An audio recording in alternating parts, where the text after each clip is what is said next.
Historia de la Pedagogía, sección 82, tercera parte, del Renacimiento a Kant. 15. Rousseau. 108. El naturalismo eudemonista. Esta es una obra de los maestros Abagnano y Visalvergi. 108. El naturalismo eudemonista. Y sin embargo, incluso el paso a la racionalidad y a la moralidad no contradice el principio fundamental de continuidad natural sobre el que se fundan las concepciones de Rousseau. Las peculiaridades y la relativa autonomía de las diversas fases de desarrollo no deben hacernos perder de vista su unidad sustancial. Cada edad tiene sus resortes propios que la mueven, pero el hombre es siempre el mismo, así como solo las enfermedades graves pueden producir una solución de continuidad en la memoria. De la misma forma, solo algunas grandes pasiones la producen en las costumbres. Por lo demás, incluso las grandes pasiones, en bien o en mal, tienen su génesis, según Rousseau, en una única pasión fundamental, el amor de sí mismo. El hombre tiende hacia la propia felicidad. No es posible que tenga otros móviles, pero esta tendencia puede degenerar en amor propio y en todas las pasiones dañinas y antisociales derivadas de este. Por otra parte, del amor a sí mismo derivan también los sentimientos más puros y las disposiciones morales más altas, a través esencialmente del sentimiento de piedad, que consiste en identificarse con el prójimo y sentir como propios sus sufrimientos. Madurar esta disposición a la piedad es cosa natural, a menos que intervengan elementos perturbadores. Este planteamiento es el mejor ejemplo del nexo estrechísimo que existe en Rousseau entre continuidad naturalista y eudemonismo moral. El eudemonismo de Rousseau es quizá el más importante y constante de sus criterios educativos, incluso cuando, quizá insatisfechos de algunas de sus aplicaciones particulares, busca otros fundamentos para la moral en la fe religiosa. La justificación de esta última, contenida en la profesión de fe del vicario saboyano, sigue siendo, en el fondo, netamente eudemonista. El hombre, para sentirse más a sus anchas sobre la tierra, para no ser ya torturado por el problema del mal, necesita creer en un Dios creador y providencial, y en recompensas y premios ultraterrenos. La demostración de la existencia de Dios, de inspiración entre cartesiana y tomista, que Rousseau nos propone, no es muy original que digamos, pero para él lo que cuenta es el testimonio de la conciencia. El concepto, algo impreciso, que Rousseau tiene de la conciencia no es en verdad el concepto racionalista y rigorista de Kant. Se trata más bien de un sentimiento innato, por obra del cual el hombre es naturalmente sociable, o por lo menos está hecho para hacerlo, a despecho de que las comunes necesidades instintivas lo dispongan más bien a lo contrario. Pero la conciencia es a su vez un instinto divino, más fuerte que la razón, apto para librarnos de todo este formidable aparato de filosofía. Su fuerza reside en el placer que produce obedecer sus mandamientos. La tentación de creer en ellos es tan natural y tan dulce que es imposible resistirlo siempre, y el recuerdo del placer que ha producido una vez es suficiente para invocarlos sin cesar. En Rousseau hay que distinguir entre el motivo eudemonista y el utilitarista. El criterio utilitario, invocado a menudo, no es el definitivo, porque tiende a sacrificar el presente al futuro, o, como quiera que sea, a enredarse en un complicado cálculo de los placeres que resulta de una desoladora aridez.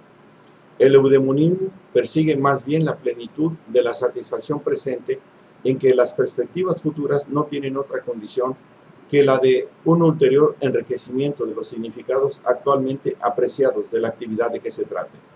Esta concepción supone consecuencias importantes y precisas en el plano pedagógico. El muchacho sabe que está hecho para convertirse en hombre. Todas las ideas que pueda tener sobre el estado de hombre son para él ocasiones para instruirse.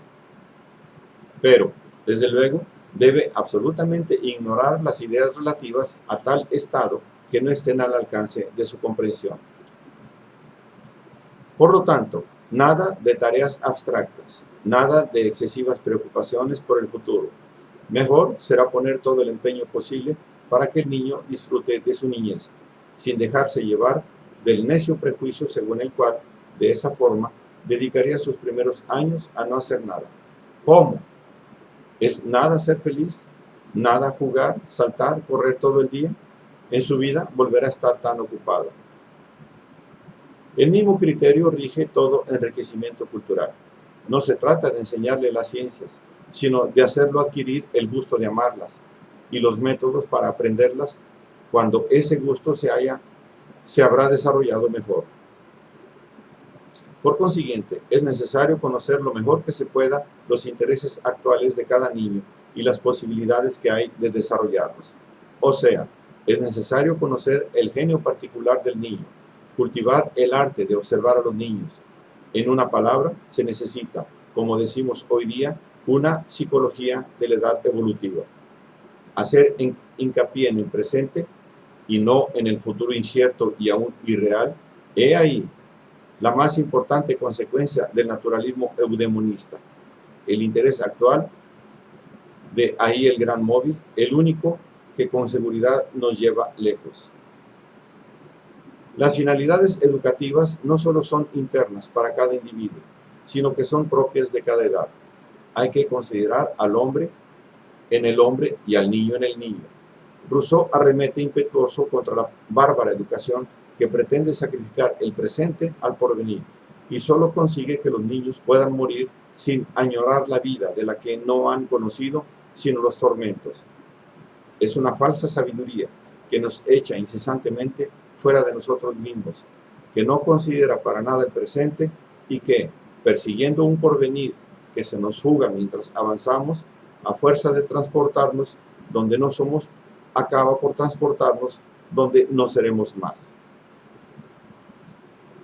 Solo es proficua y digna del hombre la educación que, en vez de constreñir y atormentar, libera, desarrolla y da la felicidad. Esto no significa en modo alguno que deba evitarse los esfuerzos. Al contrario, no debemos engañarnos con la aparente facilidad de los niños para aprender más o menos de memoria nuestros conceptos y fórmulas, ni del buen éxito que este o aquel método puede conseguir a ese propósito. Lo que se aprende así no se asimila verdaderamente. Entre tantos métodos admirables para el estudio de las ciencias, necesitaríamos que alguien nos ofreciera un método para aprender con esfuerzo. El esfuerzo no es, pues, incompatible con el interés. Antes bien, es un signo y un aspecto sustancial de este. En esto, como en buena parte de sus planteamientos fundamentales, Rousseau se anticipa claramente a la pedagogía contemporánea más avanzada. 109. Conclusión. El contrato social y el Emilio estudian respectivamente al hombre en la sociedad y la formación del hombre fuera de ella, aunque para ella. Al mismo tiempo, Rousseau había escrito la Nueva Eloísa, romántica historia de un amor desgraciado en la que se debaten los problemas de la formación y el valor de la familia. Como hemos visto, la separación de los tres motivos es provisional, porque el hombre real se forma y vive contemporáneamente en la sociedad y en la familia. El libro quinto de Emilio vuelve a unir los tres órdenes de consideraciones y expone una vez más, sintéticamente, el contrato social y aborda el problema de la educación femenina y del matrimonio. Sobre estos últimos argumentos no faltan observaciones felices. Rousseau reconoce a la mujer dotes de intuición y sensibilidad mayores que las del otro sexo, pero precisamente por ello limita un tanto la educación femenina, quizá por reacción a las mujeres del mundo con aires de intelectuales tan abundantes en su siglo. La mujer debe sujetar su conducta a dos reglas, la de la opinión pública y la del sentimiento interior, entre las cuales servirá de árbitro la razón. La educación femenina debe tender exclusivamente al cultivo de estas disposiciones. De esta forma, Rousseau pretende salvaguardar el tipo de relación que la naturaleza ha instituido entre los dos sexos y de promover la constitución de una familia donde reine en perpetuidad la más afectuosa armonía. Pero luego Rousseau mismo, casi como para ser consciente al lector de la artificialidad de su construcción, en un suplemento al Emilio, escrito más tarde, Emilio y Sofía o Los Solitarios, imagina el fracaso de aquel matrimonio. En realidad, las exigencias puestas de relieve por Rousseau en sus tres obras principales, aunque no son contradictorias, como sostienen muchos de sus críticos, no son fáciles de conciliar entre sí. Su conciliación efectiva será posible solo en la realidad de un devenir histórico, mediante la maduración de una más alta conciencia cívica y educativa, a cuya formación aún no cesa de contribuir el pensamiento de Rousseau. El optimismo de Rousseau se refiere al alumno aislado, es decir, a un caso imposible, como él mismo lo reconoce. Volver lo posible significa promover formas auténticamente democráticas de convivencia humana, es decir, formas tales que favorezcan, en vez de impedir, el desarrollo de las personalidades individuales. Este y no otro es el problema, en gran parte aún no resuelto, que Rousseau nos dejó en herencia como fruto de la experiencia acumulada en su errabunda, contradictoria e infeliz existencia.